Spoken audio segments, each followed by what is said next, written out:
Picture a street in ancient Rome on a warm afternoon in August.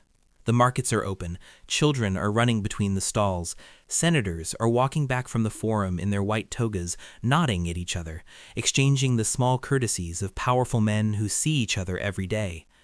Bread is being sold, flowers are being sold, a musician is playing somewhere nearby, the sound drifting through the narrow streets and mixing with the smell of food and animals and the particular warmth of a city packed with 1,000,000 human beings living on top of each other. It looks, from a distance, like any other afternoon. And then the litter appears, a closed carrying chair moving slowly through the crowd. And something happens that does not happen on any other afternoon in Rome. The crowd goes silent, not out of respect, not out of admiration, out of something older and harder than either of those things. Every person on that street knows what the closed litter means. Every person on that street knows where it is going, and not one of them, not the senators, not the bread sellers, not the children who stopped running, not one of them makes a sound. Because Roman law does not permit it. Because mourning for the woman inside that litter is a criminal offense. Because Rome has decided, with the full weight of its legal and religious authority, that what is happening this afternoon is not a death, it is a ritual. And rituals in Rome were sacred. Inside that litter was a woman who had spent her entire adult life in service to the city, watching her in silence. She had woken before dawn every morning for 30 years to tend a flame that Rome told her was the beating heart of civilization itself. She had observed every rule, every restriction, every boundary that the institution placed on her existence. She had given Rome everything it asked for. And Rome, having decided she was no longer useful, was returning the favor in the only way Rome knew how. It was taking her to a field just inside the city walls. It was lowering her into a hole in the ground, and it was going to seal the earth above her head and walk away.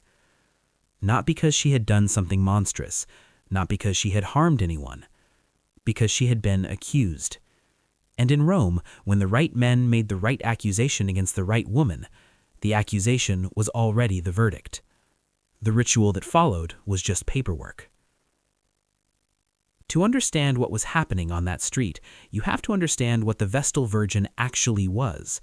Not the version that shows up in textbooks, the version with the white robes and the sacred flame and the marble statues that tourists photograph in the ruins of the Roman Forum today. The real version. The version Rome worked very hard to keep out of the historical record, for reasons that become obvious the moment you understand what the institution actually required. The Vestals were 6 women, chosen between the ages of 6 and 10 from Rome's most noble families, selected personally by the Pontifex Maximus, the chief priest of Rome, and placed under a set of obligations so total, so comprehensive, so without exception, that calling them rules does not quite capture what they were. They were a complete replacement of one life with another.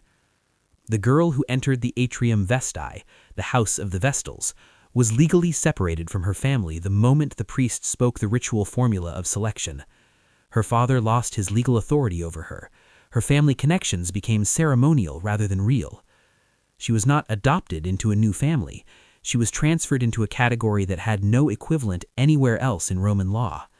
She became, in the most literal sense the Romans could construct, the property of Rome itself. The sacred flame she tended was not a metaphor. Roman theology was explicit on this point. The flame of Vesta had burned, according to Roman belief, since Aeneas carried it from the ruins of Troy to the shores of Italy. It was older than Rome.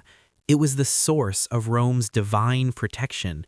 Every military campaign, every harvest, every year of peace and prosperity Rome enjoyed was, in the Roman theological framework, a direct consequence of the flame continuing to burn. And the flame continued to burn only as long as the women who tended it remained pure. This is the part that matters. This is the part that explains everything else. A Vestal's chastity was not a personal virtue. It was not a religious commitment in the way that modern people understand religious commitment. It was a state resource. It was as much a part of Rome's military and agricultural infrastructure as the legions or the grain supply. If a Vestal broke her vow, Rome's divine protection was compromised. Every bad thing that happened afterward, every battle lost, every famine, every flood, could be traced back to that corruption at the city's heart. The theology made the Vestal's body a matter of public security, and that meant that her body was subject to public management in a way that had no equivalent anywhere else in Roman society. She was not permitted to be alone with a man who was not a priest or a blood relative. She was not permitted to allow a man's gaze to linger on her without calling a witness. She was not permitted to touch a man's hand in greeting. She was not permitted to attend certain public events. She was not permitted to leave the Atrium Vestae without an escort and a specific authorized purpose. Every hour of her day was structured, observed, and documented. Every interaction she had was witnessed by someone whose testimony could later be demanded in court. She lived inside a surveillance system so complete that it had no gaps, or was not supposed to have any. And the reason for the surveillance was not protection, it was verification. Rome did not trust the Vestals to maintain their own chastity. Rome needed to be able to prove at any moment to any accuser that the flame was still legitimate, that the divine protection was still real, that the city was still safe. The surveillance existed to generate the evidence Rome would need if it ever had to put a Vestal on trial. And Rome always eventually needed to put a Vestal on trial. Because here is what the official history of the Vestals does not tell you. Here is what the historians who wrote the version of Rome that survived into the modern world left out of their accounts with a care that itself tells a story. The condemnation of Vestals was not an extraordinary event. It was not a rare tragedy that interrupted the normal functioning of a sacred institution.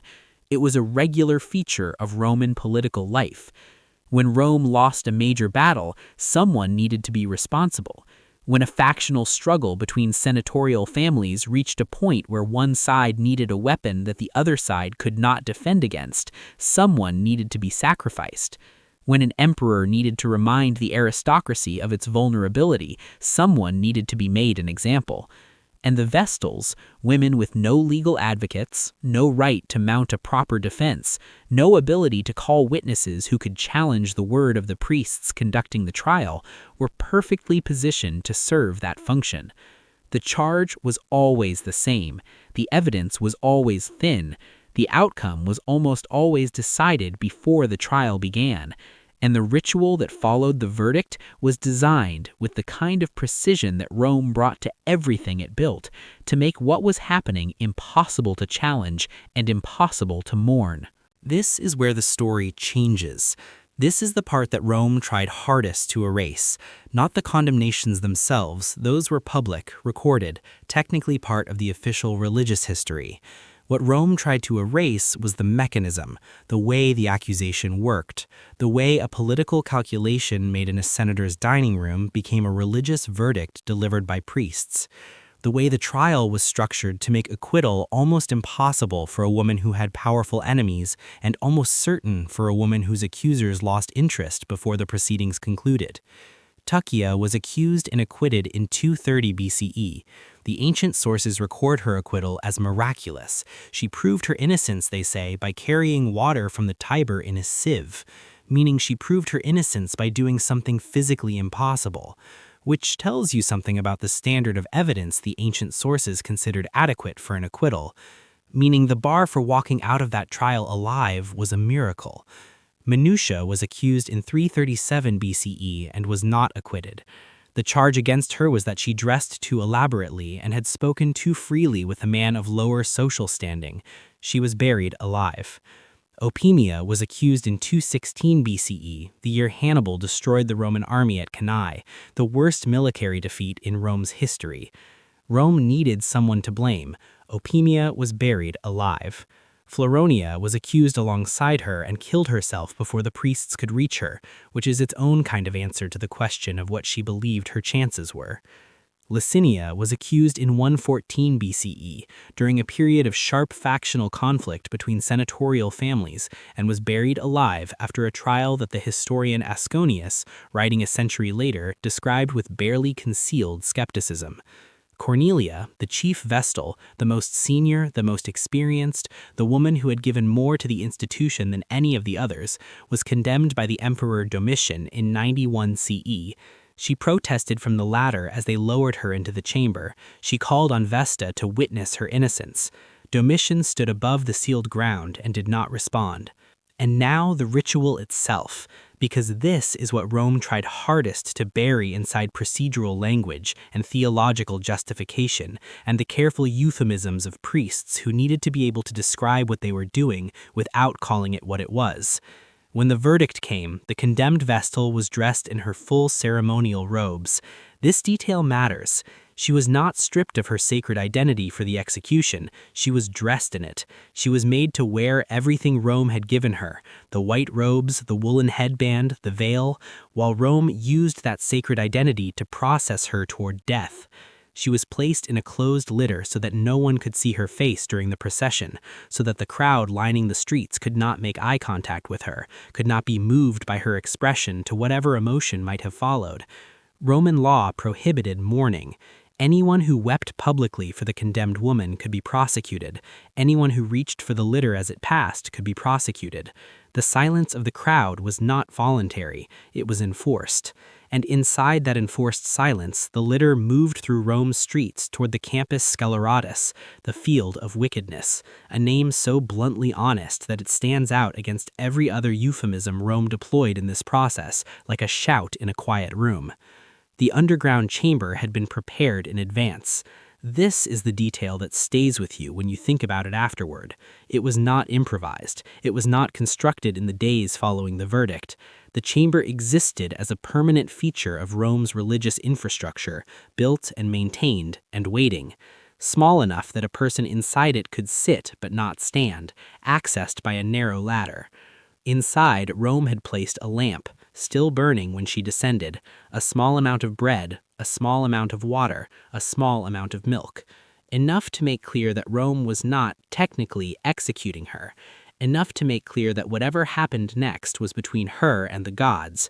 Enough, carefully calculated, to extend the waiting without changing the outcome. She descended the ladder. The opening above her was sealed. The priests performed a purification ritual over the sealed earth because the ground was now sacred, because something consecrated to the gods was contained within it, because Rome needed the theological paperwork to be in order before it walked away. And then Rome walked away. The lamp burned for hours. Then it went out. The bread and water lasted longer.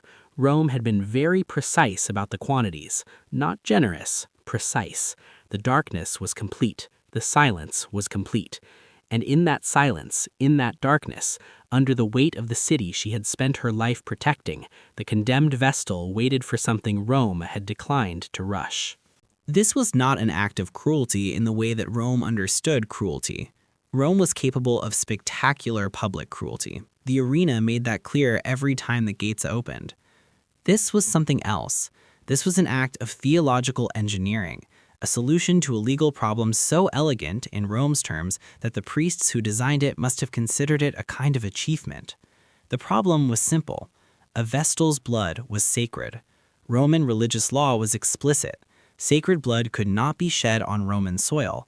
You could not execute her the way you executed anyone else, and yet she had to die, because the alternative, a living condemned Vestal walking the streets of Rome, telling people what had happened to her, explaining who had accused her and why, was politically intolerable.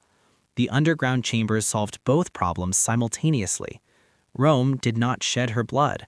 Rome did not kill her. Rome simply removed her from the surface of the world and left the rest to time and darkness and the very precise quantities of bread and water and milk that made the outcome certain without making Rome the instrument of it. It was perfect by the standards of the people who built it, and it was designed to be invisible, which is why it almost was. What survived was the defiance, not the institution's version of these women, not the careful theological justification, not the procedural language of the priests who conducted the trials. What survived, in fragments, in passing references and texts that were preserved for other reasons, in the private letters of people who were present and could not entirely contain what they had seen, was the moment when the women inside this system refused to give it the silence it required. Floronia's suicide was a refusal. She understood what the ritual demanded, a condemned woman who descended the ladder quietly, who disappeared into the earth without protest, who left Rome's theological framework intact and undisturbed. She denied Rome that. She chose the manner of her own death before the priests could assign it, and in doing so, she broke the one thing the ritual was designed to preserve, which was the appearance that what was happening was a religious procedure rather than a killing. Cornelia's words on the ladder were a refusal. She did not address the priests. She did not address Domitian, standing above her on the sealed ground. She addressed Vesta directly. She spoke out loud, in front of witnesses, the account of her own service, the years, the rituals, the devotion, and she asked the goddess whether this was what faithfulness earned. The priests did not answer. Domitian did not answer.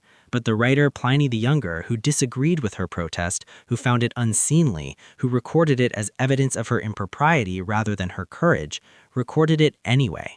Because something in those words, spoken from a ladder descending into darkness, refused to be contained even by a man who was trying to use them against her. Rome spent 4 centuries trying to make this ritual invisible. The early Christian writers who inherited Rome's textual tradition and became its primary transmitters to the medieval world found the practice embarrassing in ways they struggled to articulate. It contradicted the image of Rome as the foundation of civilized order that the Church needed for its own theological purposes. The detailed accounts of how the trials were conducted, what evidence was required, how the political calculations worked in practice, those were not the parts that got copied in the Scriptoria. The parts that got copied were the theological justifications, the official explanations, the version where the condemnation of a vestal was a solemn religious act undertaken with great reluctance by men who had no choice. The underground chambers at the Campus Sceleratus were not excavated with serious intent until the 19th century. When archaeologists finally opened them, they found stone and compacted earth and fragments of pottery and traces of organic materials so thoroughly incorporated into the surrounding soil that separating what had been placed there from what had always been there was not possible. Rome had been right about that part. Whatever was in the ground had become the ground. The city had absorbed it completely. What the archaeological record could not erase was the architecture. The chambers were built to specifications that matched the ancient descriptions too precisely to be coincidental. The dimensions were exactly what Plutarch had recorded. The positioning relative to the Colline Gate matched the ancient accounts. The drainage channels cut into the stone floors because Rome had thought about what would happen after the water ran out and had made engineering provision for it. Those were still there. Real stone, cut by real hands, designed for a specific purpose by people who intended to use them regularly. This was not an emergency construction. This was infrastructure. Rome budgeted for this. Rome assigned workers to build it. Rome had maintained it across centuries of use.